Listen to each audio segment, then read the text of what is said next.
नमस्कार दोस्तों, स्वागत है आप सभी का अपने अपने YouTube channel mission NCERT for RPSC पर। दोस्तों, हमने जो सीरीज शुरू करी थी उसके अंदर हमारा सिलेबस हो चुका था कंप्लीट और आज की हमारी स्पेशली जो क्लास है वो किसके लिए है, स्पेशली L1 के स्टूडेंट्स के लिए है। क्योंकि L1 के स्टूडेंट्स ने काफ़ी बार कमेंट्स किया कि मैम इनकी जो शिक्षण विधियाँ हैं उनकी एक क्लास ले आइए। तो इसके अंदर सारे सब्जेक्टों के क्या है, टीचिंग मेथड की कुछ क्वेश्चन को इंक्लूड किया गया है, ठीक है।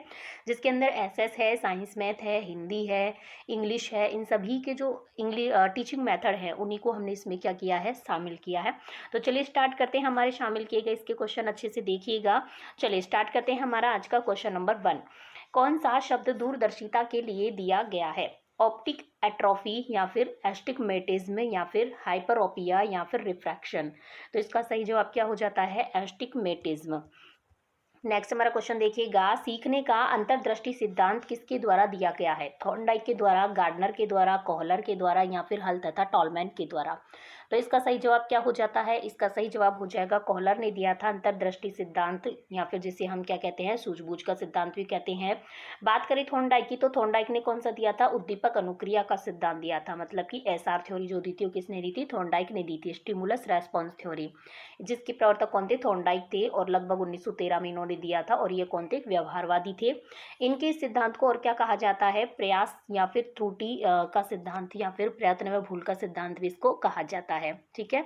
आगे यदि हम बात करें गार्डनर की, तो गार्डनर ने क्या दिए थे? गार्डनर बहुबुद्धि का सिद्धांत दिया था, हार्वर्ड गार्डनर ने। इन्होंने बुद्धि के 9 प्रकार जिसके अंतर्गत हमें बताए हैं। बाकी बात करें कोहलर की, तो कोहलर ने हमें क्या दिया? अंतर्दृष्टि का सिद्धांत दिया, या फिर इसको हम कहते हैं सूझबूझ का सिद्धांत, ठीक है। और गेस्टाल्ट कौन थे? जर्मन भाषा के मतलब जर्मनी के थे। तो जर्मन भाषा का जो एक शब्द है जिसका अर्थ होता है पूर्णाकार, तो गेस्टाल्ट क्या है? गेस्टाल्ट का अर्थ ही क्या होता है? पूर्णाकार होता है। और जर्मनी का ये एक शब्द है। और हम बात करें कि जो हम शिक्षण सूत्र पढ़ते हैं पूर्ण से अंश की ओर, वो किसकी देन है? इस गेस्टाल्ट की ही देन है। मतलब कि यही अंतर्दृष्टि सिद्धांत की देन है। हम पाठ्यक्रम का निर्माण करते हैं तो इसी सिद्धांत के आधार पर करते हैं। आपसे पूछा जा सकता है पाठ्यक्रम का निर्माण किस सिद्धांत के आधार पर किया जाता है, ठीक है। तो चलिए हम आगे बढ़ते हैं। और गेस्टाल्टवादियों की सबसे बड़ी बात है कि व्यवहारवादी ना होकर क्या थे? संज्ञानवादी थे। आपको याद रखना ये कौन थे? संज्ञानवादी थे। और हल का तो आप जानते ही हैं, पुनर्बलन का सिद्धांत इन्होंने दिया था। चलिए हम आगे बढ़ते हैं। नेक्स्ट हमारा क्वेश्चन देखिएगा, निम्नलिखित में से कौन सी संस्था प्रशिक्षण नियमावली तथा कार्यक्रमों का विकलांगता पुनर्वास के क्षेत्र में भारत में क्रियान्वयन करता है? ये क्वेश्चन भी आ चुका, लास्ट रीट में आया था, पता नहीं कौन सी वाली में, लेकिन ये रीट में आ चुका है। राष्ट्रीय अध्यापक शिक्षा परिषद, राष्ट्रीय शिक्षक परियोजना एवं प्रशासन विद्यालय, राष्ट्रीय शिक्षक अनुसंधान एवं प्रशिक्षण परिषद या फिर भारतीय पुनर्वास परिषद। तो जहाँ भी बात आती है विकलांगता पुनर्वास के क्षेत्र की, तो वहाँ पे आता है भारतीय पुनर्वास परिषद, ठीक है। इसका सही जवाब क्या हो जाएगा? डी इसका सही जवाब हो जाएगा। नेक्स्ट हमारा क्वेश्चन देखिएगा, एक क्रिकेट खिलाड़ी अपने गेंदबाजी के कौशल को विकसित कर लेता है पर यह उसके बल्लेबाजी के कौशल को प्रभावित नहीं करता है। इसे हम क्या कहते हैं? विधेयात्मक प्रशिक्षण अंतरण, निषेधात्मक प्रशिक्षण अंतरण, शून्य प्रशिक्षण अंतरण या फिर इनमें से कोई नहीं। जब एक सीखी हुई चीज़ दूसरी को इफेक्ट नहीं करती है बिल्कुल भी, तो वो क्या होता है? शून्य प्रशिक्षण अंतरण होता है। नेक्स्ट हमारा क्वेश्चन देखिएगा, निम्नलिखित में से कौन सा कथन किसी व्यक्ति के मानसिक स्वास्थ्य को उत्तम रूप से प्रदर्शित करता है? पूर्ण अभिव्यक्ति, संगतिकरण और सामान्य लक्षण के निर्देशन, मानसिक विकारों का न होना, व्यक्तियों के विकारों से मुक्ति, उपरोक्त सभी। तो बिल्कुल ये भी सही है। मानसिक विकारों से हम युक्त नहीं रहेंगे तो भी मानसिक स्वास्थ्य है। व्यक्तियों के विकारों से मुक्त, व्यक्तित्व के जो विकार होते हैं उनसे मुक्त रहना, ठीक है। और बाकी उपरोक्त सभी। तो इसका सही जवाब क्या हो जाता है? मानसिक स्वास्थ्य के लिए तो तीनों चीजें ही होना आवश्यक है। आगे देखिएगा नेक्स्ट क्वेश्चन। नेक्स्ट हमारा क्वेश्चन है, देखिए, फ्रायड, पियाजे एवं अन्य मनोवैज्ञानिकों ने व्यक्तित्व विकास की विभिन्न अवस्थाओं के संदर्भ में व्याख्या की है। यह पियाजे ने, तो पियाजे ने, पर पियाजे ने क्या कहा कि मतलब पहले ऐसे बोला है कि फ्रायड, पियाजे व अन्य मनोवैज्ञानिकों ने व्यक्तित्व विकास की विभिन्न अवस्थाओं के संदर्भ में क्या की है? व्याख्या की है। लेकिन पियाजे ने इसके संदर्भ में क्या कहा? कहा कि विकास की अवस्था वातावरण से निर्धारित होती है। कहा कि शैशवावस्था के अनुभव ही अधिक प्रभावित करते हैं, बाकी अवस्थाओं से सीमित प्रभाव होता है।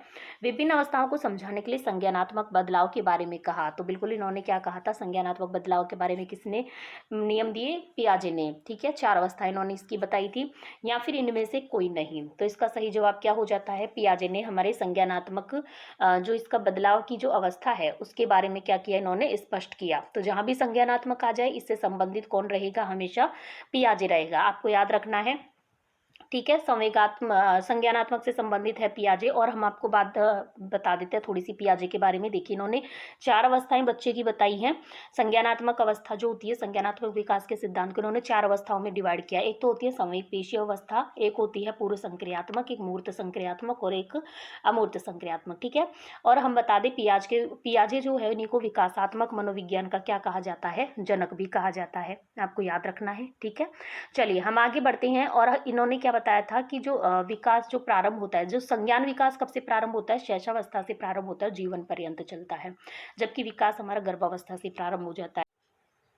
नेक्स्ट हमारा क्वेश्चन देखिएगा, गिलफोर्ड ने अभिसारी चिंतन पद का प्रयोग किसके समान अर्थ में किया है, बुद्धि, सृजनात्मकता, बुद्धि एवं सृजनात्मकता, या फिर इनमें से कोई नहीं। ये आर्ट 2011 में आया हुआ क्वेश्चन है। तो इसका सही जवाब क्या हो जाएगा, सृजनात्मकता के अर्थ में उन्होंने अभिसारी चिंतन शब्द का प्रयोग किया है। और गिलफोर्ड को हम किस वजह से जानते हैं, गिलफोर्ड ने किसका मापन किया था, सृजनात्मकता को जो मापन किया था वो किसने किया था, गिलफोर्ड ने सृजनात्मकता के बारे में हमें बताया था। आगे हम देखते हैं नेक्स्ट क्वेश्चन, प्रमुख भाषाई कौशल के अंतर्गत इनमें से कौन सा नहीं आता है, हंसना, लिखना, सुनना, बोलना। तो लिखना, सुनना, बोलना तो आएगा, बाकी हंसना है जो नहीं आएगा। नेक्स्ट क्वेश्चन देखिएगा, शिक्षण विधियों में ज्ञानेंद्रियों की शिक्षा पर विशेष बल देने वाली पद्धति है, स्वाध्याय पद्धति, मॉन्टेसरी पद्धति, किंडरगार्टन पद्धति, या फिर डाल्टन पद्धति। तो अब तक तो हमने क्या किए थे, साइकोलॉजी के कुछ क्वेश्चन इसमें इंक्लूड करे थे, क्योंकि साइकोलॉजी में शिक्षण विधियों से टच करके हुए क्वेश्चन पूछे जाते हैं। अब हमारे यहाँ से स्पेशल टीचिंग मेथड के क्वेश्चन स्टार्ट होते हैं। तो देखते हैं, स्वाध्याय विधि, मॉन्टेसरी पद्धति, किंडरगार्टन पद्धति, या फिर डाल्टन पद्धति। तो हमसे पूछा है ज्ञानेंद्रियों की शिक्षा पर विशेष बल दिया जाता है, तो वो होती है मॉन्टेसरी पद्धति में दिया जाता है। नेक्स्ट क्वेश्चन देखिएगा, ये हिंदी की क्या है, शिक्षण विधियों के क्वेश्चन है कुछ पहले, फिर दूसरे सब्जेक्ट की आएंगी। तो हम देखते हैं नेक्स्ट क्वेश्चन, मायरा पढ़ते समय कभी कभी वाक्यों और शब्दों की पुनरावृत्ति करती है, इसका यह भाषाई व्यवहार क्या दर्शाता है। उसे पढ़ना बिल्कुल नहीं आता है, वह पढ़ने में ज़्यादा समय लेती है, वह समझ के साथ पढ़ने की कोशिश कर रही है, या फिर अटक अटक कर ही पढ़ती है। तो इसका सही जवाब क्या हो जाएगा, समझ समझ कर पढ़ती है, इसलिए थोड़ा सा अटक अटक के पढ़ रही है, भाषाओं की पुनरावृत्ति, शब्दों की पुनरावृत्ति कर रही है। ठीक है, चलिए हम आगे बढ़ते हैं। नेक्स्ट क्वेश्चन देखिएगा, प्राचीन काल में पाठ्य पुस्तक के लिए किस शब्द का प्रचलन था, वेद, पुराण, उपनिषद, ग्रंथ। तो इसका सही जवाब क्या हो जाएगा, ग्रंथ। नेक्स्ट क्वेश्चन है हमारा, कक्षा में बालक के पिछड़ेपन का क्या कारण है, बालक का मेधावी होना, बालक का नटखट होना, बालक में हीन भावना होना, या फिर बालक के प्रारब्ध होना। मेधावी होगा तो ये नहीं है, नटखट होना भी नहीं है, प्रारब्ध होने का वो भी नहीं है, हीन भावना, बालक के अंदर हीन भावना होगी तो वो क्या हो जाएगा, पिछड़ जाएगा कक्षा में। आगे देखिएगा, काव्य शिक्षण का उद्देश्य है संगीत कला में निपुण बनाना, रसानुभूति और आनंदानुभूति कराना, भाषा में प्रयुक्त होने वाले विराम चिन्हों से परिचित करवाना, व्याकरणिक नियमों की जानकारी देना। तो इसका सही आंसर क्या हो जाता है, रसानुभूति एवं आनंदानुभूति कराना। ये क्या है, काव्य शिक्षण का उद्देश्य है, रसानुभूति एवं आनंदानुभूति कराना। नेक्स्ट हमारा क्वेश्चन देखिएगा, अच्छे मूल्यांकन की विशेषताएं हैं, वैधता, विश्वसनीयता, वस्तुनिष्ठता, व्यापकता। तो यही हो जाएंगे, चारों ही क्या होती है, अच्छे मूल्यांकन की विशेषताएं होती हैं। बाकी इसमें देखिए, पुनर्मूल्यांकन है, परीक्षक का दृष्टिकोण है, ये कोई जरूरी नहीं, विविधीकरण, जीवनोपयोगी, लाभप्रक, सिद्धांतपरक, ये भी नहीं हो सकता, रोचक, भावना, सूचितापूर्ण, ये भी नहीं। तो इसका सही जवाब हो जाएगा वैधता, विश्वसनीयता, वस्तुनिष्ठता एवं व्यापकता। ये क्या है, हमारे एक अच्छे मूल्यांकन की विशेषताएं हैं। नेक्स्ट क्वेश्चन देखिएगा, त्रिभाषा सूत्र में प्राथमिक स्तर पर किस भाषा के शिक्षण को प्राथमिकता दी जाती है, अंग्रेजी को, संस्कृत को, मातृभाषा को, या फिर विदेशी को। तो सही जवाब क्या हो जाता है, मातृभाषा को त्रिभाषा सूत्र में प्राथमिक स्तर पर क्या दी जाती है, प्राथमिकता दी जाती है। नेक्स्ट हमारा क्वेश्चन देखिएगा, हिंदी भाषा के प्रति रुचि उत्पन्न करने का यह उद्देश्य है, प्राथमिक स्तर के छात्रों के लिए, जूनियर स्तर के छात्रों के लिए, माध्यमिक स्तर के छात्रों के लिए, या फिर इनमें से कोई नहीं। तो रुचि उत्पन्न करना, तो ये सही जवाब हो जाएगा प्राथमिक स्तर के छात्रों के लिए। नेक्स्ट हमारा क्वेश्चन देखिएगा, शिक्षण में प्रायोजना विधि महत्वपूर्ण है क्योंकि विद्यार्थियों को कार्य करना होता है, शिक्षक स्वतंत्र होता है, करके सीखना स्थायी होता है, या फिर यह विद्यार्थियों के लिए आनंददायक है। तो इसका सही जवाब क्या हो जाता है, क्योंकि करके सीखना क्या होता है, स्थायी होता है, और प्रायोजना विधि में हम यही करते हैं, योजना बना के उसे अप्लाई करते हैं, तो करके सीखता है इसमें बच्चा। आगे देखिएगा नेक्स्ट क्वेश्चन, व्याकरण शिक्षण की कौन सी विधि प्रयोग व सहयोग प्रणाली पर आधारित है? पाठ्यपुस्तक विधि, भाषा संसर्ग विधि, इनमें से कोई नहीं या फिर आगमन विधि? तो इसका सही जवाब क्या हो जाता है? आगमन विधि है, जो कि प्रयोग व सहयोग की प्रणाली पर आधारित है, आपको याद रखना है। और हिंदी व्याकरण के लिए या फिर कोई भी हम ग्रामर पढ़ाते हैं तो उसके लिए कौन सी विधि उपयुक्त रहती है? उसके लिए रहती है आगमन विधि उपयुक्त। यदि हम मैथ पढ़ा रहे हैं, साइंस पढ़ा रहे हैं, तो भी हम आगमन विधि, क्योंकि आगमन विधि में पहले क्या दिए जाते हैं? उदाहरण या एग्जाम्पल दिए जाते हैं, देन हम नियम तक पहुंच पाते हैं। तो हमारे उदाहरण क्या होते हैं? हमेशा विशिष्ट होते हैं, स्पेशल होते हैं। हमारे उदाहरण क्या होने चाहिए? स्पेशल या विशिष्ट होते हैं। तो इसलिए ये इसका जो नियम होता है, विशिष्ट से सामान्य की ओर चलता है। एक बात हमेशा ध्यान रखिएगा, जो सामान्य होता है वो नियम होता है, सामान्य हमारे जो उदाहरण होते हैं कभी भी सामान्य नहीं होकर क्या होते हैं? एकदम विशिष्ट होते हैं। तो ये कहाँ से कहाँ की ओर होता है आगमन? विशिष्ट से सामान्य की ओर। चलिए हम आगे बढ़ते हैं नेक्स्ट क्वेश्चन की ओर। देखिएगा, आजकल विद्यालयों में प्रयुक्त प्रोजेक्टर की व्यवस्था स्मार्ट कक्षा शिक्षण में सहायक है।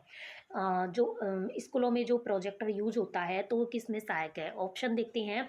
श्रव्य साधन के रूप में, दृश्य साधन के रूप में, खेल गतिविधियों के दृश्य के रूप में, या फिर श्रव्य दृश्य साधन के रूप में। तो हम बात करें प्रोजेक्टर की, तो प्रोजेक्टर किस में होता है? श्रव्य दृश्य साधन के रूप में। विद्यालयों में प्रयुक्त प्रोजेक्टर की व्यवस्था स्मार्ट कक्षा शिक्षण में श्रव्य दृश्य साधन के रूप में प्रयुक्त है। आगे देखिएगा हमारा नेक्स्ट क्वेश्चन। नाटक शिक्षण में कक्षा अभिनय प्रणाली के प्रयोग से बच्चों पर विपरीत प्रभाव पड़ता है? उपरोक्त में से कोई नहीं। शिक्षक व बच्चों का समय व्यर्थ होता है, या फिर पात्रता अनुसार बच्चों द्वारा अभिनय से सीखने की प्रक्रिया में काम आती है? तो इसका सही जवाब हो जाएगा, पात्रता के अनुसार बच्चों को अभिनय सीखने की प्रक्रिया में आता है कि कक्षा अभिनय प्रणाली, आपको याद रखना है। आगे देखिएगा नेक्स्ट हमारा क्वेश्चन। प्राथमिक स्तर पर बच्चों को भाषा सिखाने का सर्वोपरि जो उद्देश्य है वो क्या है? कहानी कविताओं को दोहराने की कुशलता का विकास करना, तेज प्रवाह के साथ पढ़ने की योग्यता का विकास करना, अपनी बातों को दूसरों के समक्ष अभिव्यक्त करने की कुशलता का विकास करना, या फिर मुहावरे लोकोक्तियों का ज्ञान प्राप्त करना? तो इसका सही जवाब क्या हो जाता है? अपनी बात को दूसरों के समक्ष अभिव्यक्त करने की कुशलता का विकास करना। यही क्या है? प्राथमिक स्तर पर बच्चों को भाषा सीखने का सर्वोपरि उद्देश्य है। नेक्स्ट क्वेश्चन है, इस विधि में मातृभाषा एवं देखिए इस विधि के मातृभाषा से किसी नवीन भाषा को पढ़ाया जाता है। इस विधि के माध्यम से किसी नवीन भाषा को पढ़ाया जाता है। मातृभाषा के माध्यम से किसी नई भाषा को पढ़ाया जाता है, तो ऐसी कौन सी विधि है? गठन विधि, प्रत्यक्ष विधि, वेष्ट विधि, या फिर परोक्ष विधि? तो इसका सही जवाब क्या हो जाता है? कौन सी विधि में? परोक्ष विधि के अंतर्गत मातृभाषा का यूज करते हुए हम किसी नई भाषा तक पहुंचते हैं। आगे देखिएगा, श्रुत लेखन विधि का उद्देश्य नहीं है, हमसे नहीं पूछा है। लेखन गति का विकास करना, वाचन गति का विकास करना, एकाग्र चित्ता का विकास करना, शुद्ध व स्पष्ट लिखने का विकास करना। तो श्रुत लेखन जैसा कि नाम से स्पष्ट है कि बच्चे को सुनकर लिखाया जाता है, मतलब बोला जाता है, बच्चा सुनते हुए लिखता है।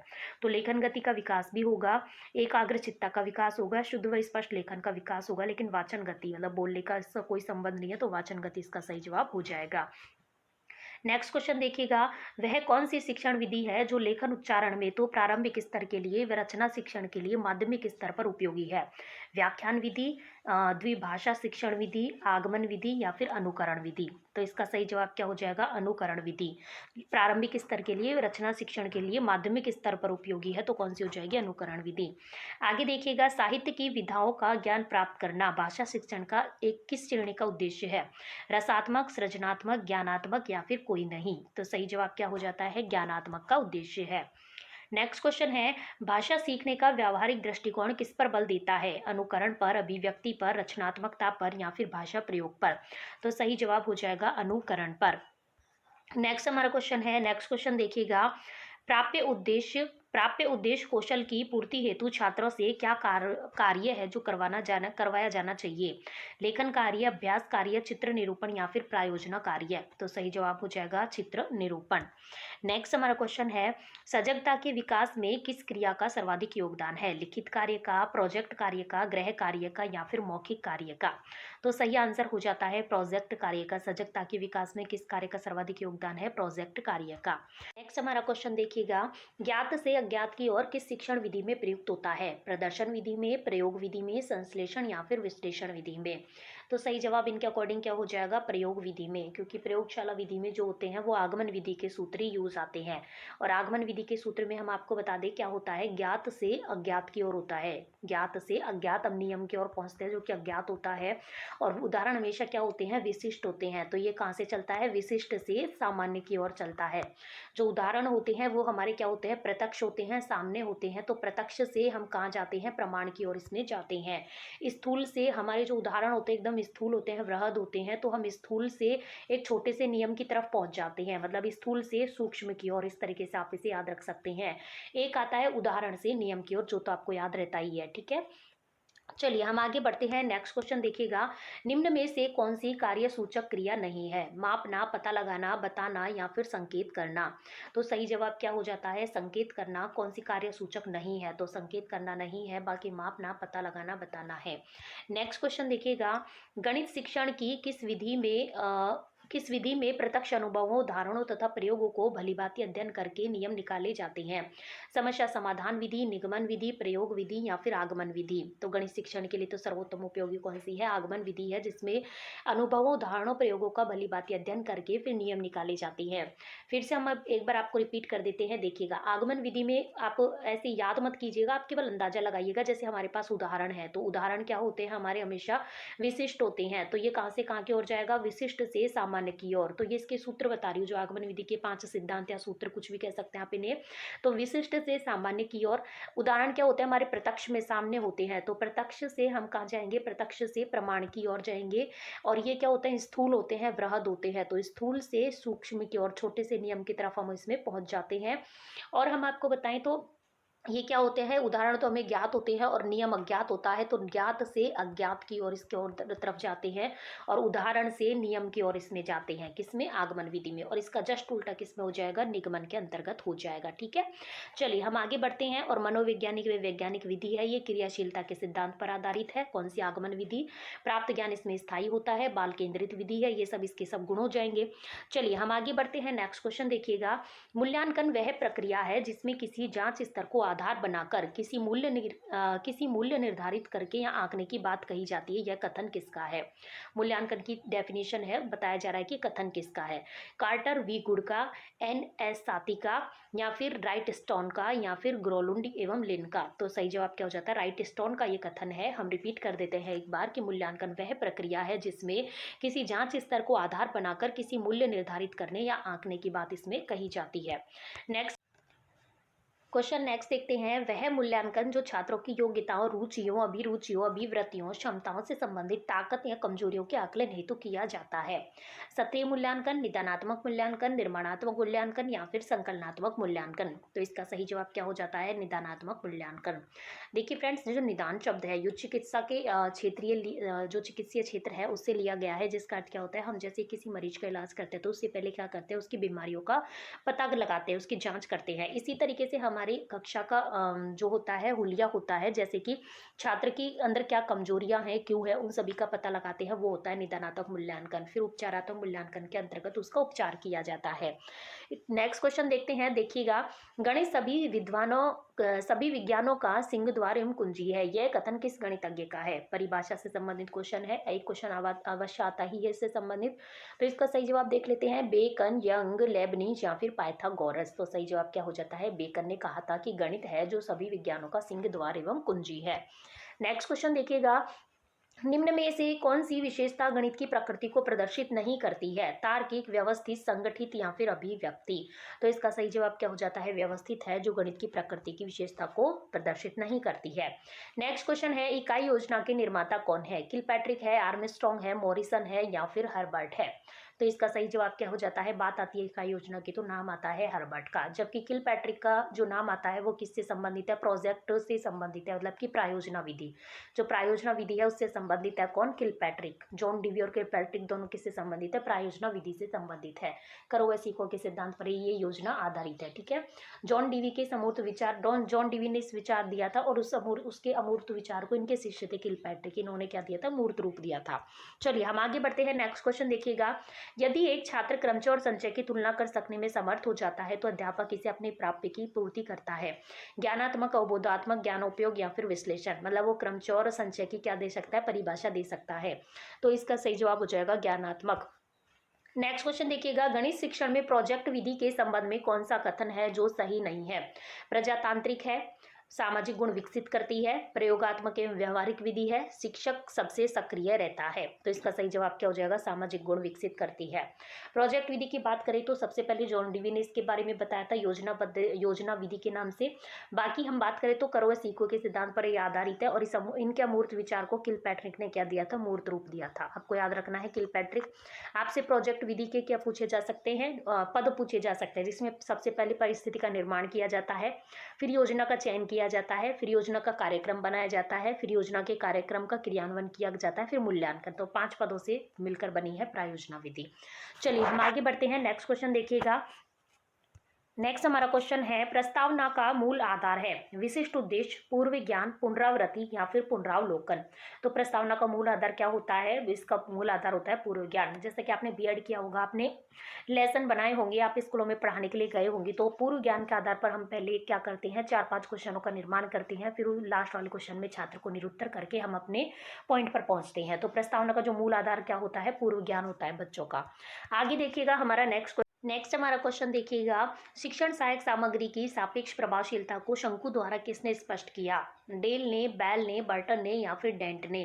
तो डेल सही जवाब हो जाएगा इसका, ठीक है। डेल ने शंकु अनुभव शंकु दिया था, ठीक है, आपको याद रखना है। आगे देखिएगा हमारा नेक्स्ट क्वेश्चन है, शिक्षक निर्मित आशु रचित उपकरणों से छात्रों में किसका विकास होता है? कौशल का, अवबोध का, निदान का या फिर ज्ञान का? तो किसका होता है? अवबोध या समझ का विकास होता है। नेक्स्ट क्वेश्चन देखिएगा, जब एक छात्र गणित की समस्या को स्वयं हल कर सकता है तो वह शिक्षण के किस उद्देश्य की पूर्ति कर रहा है? अभिवृत्ति, ज्ञान, ज्ञानोपयोग या फिर रुचि? तो किसका कर रहा है वो? अभिवृत्ति का उपयोग कर रहा है। नेक्स्ट क्वेश्चन देखिएगा, गणित की पाठ्यचर्या निर्माण हेतु मुख्य सिद्धांत है उपयोगिता का, तत्परता का, अनुकरण का सिद्धांत या फिर जटिलता से सरलता की ओर? तो सही जवाब क्या हो जाएगा? उपयोगिता का सिद्धांत। नेक्स्ट है हमारा, गणित शिक्षण हेतु निम्नलिखित में से कौन सबसे उपयुक्त विधि है? भूमिका निर्वहन विधि, व्याख्यान विधि, पाठ्यपुस्तक विधि या फिर आगमन निगमन विधि? तो सही जवाब क्या हो जाता है? आगमन निगमन विधि है जो कि गणित के लिए सबसे उपयुक्त है। नेक्स्ट हमारा क्वेश्चन है, सामान्य से विशिष्ट की ओर सिद्धांत किस विधि में लागू होता है? आगमन में, निगमन में, विश्लेषण में या फिर संश्लेषण में? हमने अभी आपको बताया जो उदाहरण होते हैं हमारे, ये क्या होते हैं? एकदम विशिष्ट होते हैं। तो उदाहरण किस में पहले आते हैं? आगमन में पहले आते हैं। तो विशिष्ट से सामान्य की ओर तो हो गया आगमन का, जबकि इसका उल्टा किस में हो गया? निगमन में। तो सामान्य से विशिष्ट की ओर पूछा है हमसे, तो सही जवाब हो जाएगा निगमन। नेक्स्ट हमारा क्वेश्चन देखिएगा, अब सामाजिक अध्ययन की वीडियो के क्वेश्चन है, देखिएगा एसएस के जो हमारी जो टीचिंग मेथड के क्वेश्चन है वो यहाँ से शुरू होते हैं। सामाजिक अध्ययन की अध्यापिका कक्षा में चुनाव की क्रमिक प्रक्रिया बता रही है, वह जिस विधि का प्रयोग कर रही है वह है व्याख्यान, कथन, परिचर्चा या फिर प्रश्न पूछना? तो सही जवाब क्या हो जाता है? कथन। नेक्स्ट क्वेश्चन है, सामाजिक अध्ययन के अध्यापक से ज्ञान देते समय निम्न में से किन किन तत्वों की अपेक्षा रखना संभावित है? विशिष्ट बातों तथा वस्तु के संबंध में स्पष्ट विचार, सामान्य पदों तथा गुणों की अवधारणा, तथ्य, नियम, परिभाषा, विधा और प्रविधि की स्थापना, उपरोक्त सभी? तो इसका सही जवाब क्या हो जाएगा? उपरोक्त सभी। नेक्स्ट हमारा क्वेश्चन देखिएगा, सामाजिक विज्ञान में कक्षा कक्ष प्रक्रिया विकसित करने में सहायक होता है ज्ञान, कुशलता, अभिव्यक्ति या फिर इनमें से सभी? तो ज्ञान भी चाहिए, कुशलता भी, अभिव्यक्ति भी, तो सभी आंसर इसका सही हो जाएगा। नेक्स्ट क्वेश्चन देखिएगा, सामाजिक अध्ययन के अध्यापक को विषय वस्तु के साथ साथ किसका ज्ञान और होना चाहिए? शिक्षा के उद्देश्यों का, शिक्षण विधियों का, शिक्षण तकनीक का या फिर इनमें से सभी? तो कोई सा भी टीचर हो, इन सब का तो उसको ज्ञान होना ही चाहिए। आप भी कल को टीचर बनेंगे तो आपको शिक्षा के उद्देश्यों का भी ज्ञान होना चाहिए, विधियों का भी ज्ञान होना चाहिए और शिक्षण तकनीकों का भी ज्ञान होना चाहिए। आगे देखिएगा नेक्स्ट क्वेश्चन, सामाजिक अध्ययन के शिक्षक को बल देना चाहिए विषय से संबंधित सूचना देने पर, विद्यार्थियों के सामाजिक मुद्दों के प्रति चिंतन शक्ति के विकास पर, विद्यार्थियों को परीक्षा के लिए तैयार करने पर या फिर विद्यार्थियों की भाषा विकास पर? तो सही जवाब क्या हो जाता है? विद्यार्थियों के सामाजिक मुद्दों के प्रति चिंतन विकास पर सामाजिक अध्ययन शिक्षक को बल देना चाहिए। नेक्स्ट क्वेश्चन है, सामाजिक विज्ञान कक्षा कक्ष की प्रमुख आवश्यकता क्या है? स्थिति, बनावट, स्थान, पुस्तकालय एवं वाचनालय का संलग्न होना, प्रदर्शन की सुविधा या फिर प्रयोगों की सुविधा? तो सही जवाब क्या हो जाता है? स्थिति, बनावट एवं स्थान। नेक्स्ट क्वेश्चन है, सामाजिक विज्ञान शिक्षक की सबसे महत्वपूर्ण योग्यता है? विषय का ज्ञान, शिक्षण पद्धति का ज्ञान, सामाजिक सक्रियता या फिर सहायक सामग्री का उपयोग करने वाला। तो सामाजिक सक्रियता ही क्या है, शिक्षक की सबसे महत्वपूर्ण योग्यता है। नेक्स्ट क्वेश्चन देखिएगा, सामाजिक अध्ययन शिक्षण की निम्न में से कौन सी उपयुक्त भूमिका है? छात्रों के प्रश्नों का प्रत्यक्ष रूप से उत्तर देना, सीखने के लिए वातावरण प्रदान करना, विद्यार्थियों को उपयुक्त विधि के लिए निर्देशन देना या फिर विद्यार्थियों को केंद्रीय चिंतन के लिए प्रेरित करना। तो इसका सही जवाब क्या हो जाता है, सीखने के लिए वातावरण प्रदान करना। नेक्स्ट हमारा क्वेश्चन है, नैतिक मूल्यों का विकास किया जा सकता है यदि अध्यापक बार बार मूल्यों की बात करे, ये तो कोई बात नहीं होती, स्वयं उन पर आचरण करे। बिल्कुल ये सही बात है। बाकी और देख लेते हैं, क्या पता इससे कोई अच्छा जवाब हो।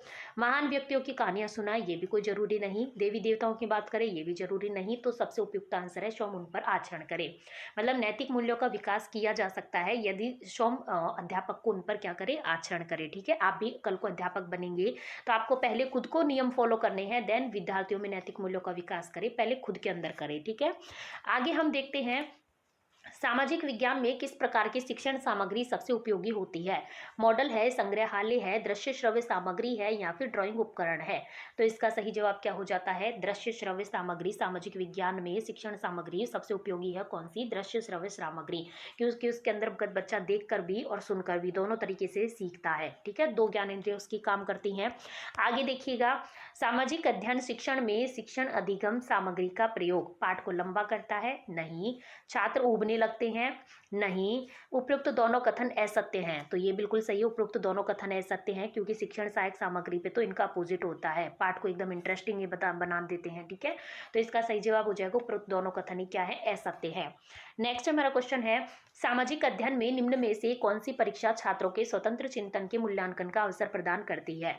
वस्तुनिष्ठ प्रकार की परीक्षा, निबंधात्मक प्रकार की परीक्षा, लघु उत्तरात्मक प्रकार की या फिर अति लघु उत्तरात्मक की? यदि बात आती है स्वतंत्र चिंतन की, तो हम स्वतंत्र चिंतन कब कर सकते हैं, निबंधात्मक प्रकार की परीक्षा में। जैसे मान लो आपको निबंध लिखने को दे दिया, गाय के ऊपर आपको उनको निबंध लिखना है, तो हम गाय के ऊपर क्या करेंगे, चिंतन करेंगे कि गाय के 4 पैर होती है, एक पूंछ होती है, 2 आंखें होती हैं, 2 कान होते हैं, इस तरीके से। ठीक है, तो इस स्वतंत्र चिंतन के लिए कौन सा हो जाएगा, निबंधात्मक प्रकार की परीक्षा। नेक्स्ट क्वेश्चन देखिएगा, विद्यार्थियों में सामाजिकता के गुण का विकास करने वाली शिक्षण विधि है? समस्या समाधान विधि, व्याख्यान विधि, प्रायोजना विधि या फिर सामाजिकृत अभिव्यक्ति? तो सही जवाब क्या हो जाता है, प्रायोजना विधि।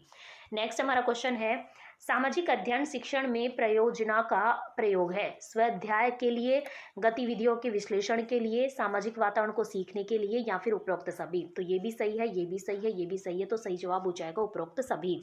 नेक्स्ट क्वेश्चन है हमारा, प्रदूषण पाठ अधिगम के लिए कौन सी विधि अधिक प्रभावी होगी? प्रायोजना विधि, प्रश्नोत्तर विधि, प्रदर्शन विधि या फिर प्रायोगिक विधि?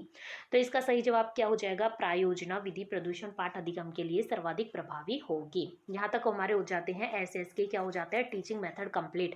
अब हमारी बारी है इंग्लिश की। इंग्लिश के टीचिंग मेथड के कुछ क्वेश्चन हम देख लेते हैं। देखिएगा, नेक्स्ट क्वेश्चन है हमारा, most of our walking time goes in listening, speaking, writing या फिर रीडिंग? तो हमारा मोस्ट प्रोबेबली जो वॉकिंग टाइम है किस में जाता है, ये सही जवाब हो जाएगा स्पीकिंग। नेक्स्ट हमारा क्वेश्चन देखिएगा, the most effective tools to assess value and attitude of learner is anecdotal record, portfolio, unit test या फिर समेटिव टेस्ट? तो इसका सही जवाब क्या हो जाएगा, portfolio.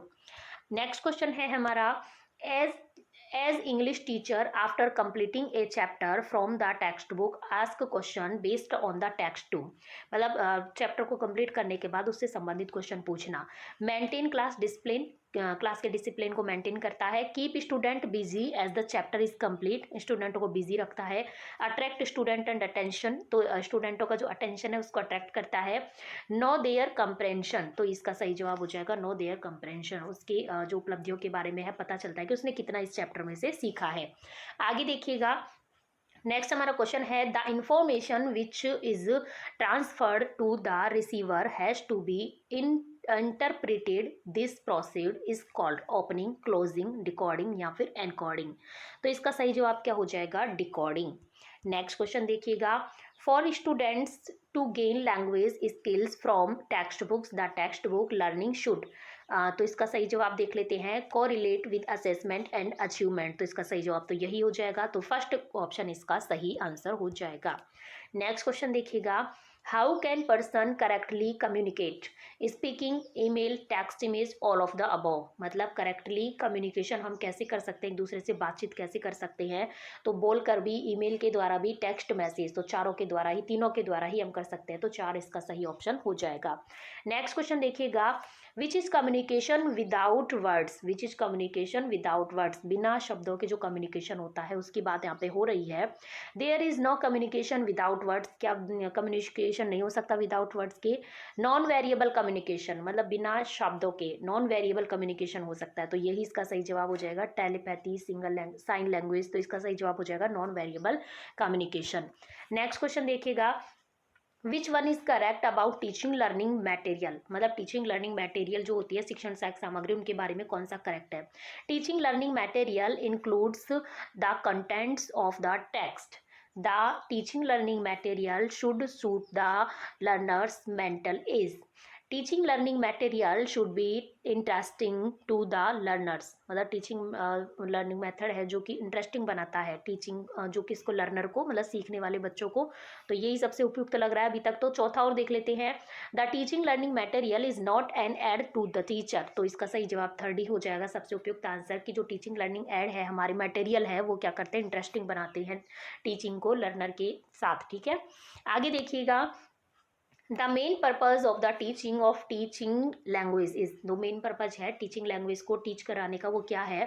To acquire elements of language, express one's idea, develop communicative competence, या फिर to master its grammar and vocabulary. तो इसका सही जवाब क्या हो जाएगा, इसका सही जवाब हो जाएगा डेवलप कम्युनिकेट कॉम्पिटेंस।